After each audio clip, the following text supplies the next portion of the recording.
The Islamic history is full of many stars, and all of them are so complete in their characters that if we choose any one of them as our role model and follow him in true sense of the word, it will be sufficient enough for our salvation in hereafter. They have set such beautiful examples for us in every walk of life that we do not need to look to others for guidance. One of such personalities is Hazrat Bilal radiallahu ta'ala anhu. Because he was from Abyssinia, he is also known as Bilal-e-Habashi radiallahu ta'ala anhu. Being a true and complete believer in every regard, he was embodiment of goodness, piety and steadfastness on the path of Allah Azza wa Jal. But his love for the beloved Prophet sallallahu ta'ala alayhi wa alihi wasallam is the most mentioned aspect of his character.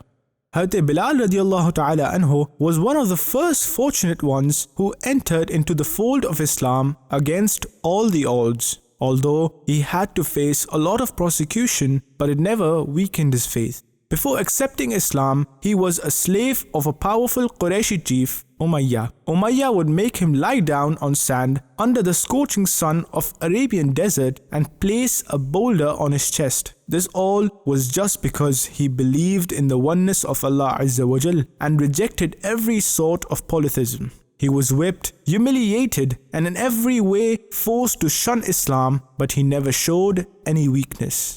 In despite of all this torture, he would only utter the words, Allah is one and He alone is worthy of worship.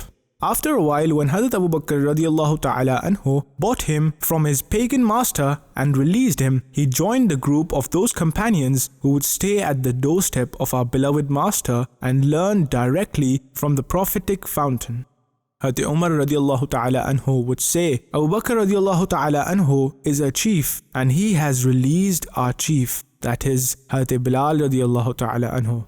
Later on, when Islam was established and Muslims were able to build a mosque, it was Hazrat Bilal radiallahu ta'ala anhu who was appointed as a muazzin, a man who calls for prayers. So in this way, he is the first muazzin of Islam. Once, at the time of Fajr Salah, the beloved Prophet sallallahu ta'ala alayhi wa alihi wasallam asked Hazrat Bilal radiallahu ta'ala anhu, O Bilal, is there any action of yours which you are performing ever since you accepted Islam and hope that it will be accepted more than any other action of yours? Because I have heard the sound of your footsteps in Jannah. Hazrat Bilal radiallahu ta'ala anhu replied, I did not do any particular action about which I am more hopeful than other actions of mine. However, there is one thing: whenever in day or night I make wuzu, I must offer as 2 rak'ats of nafil salah.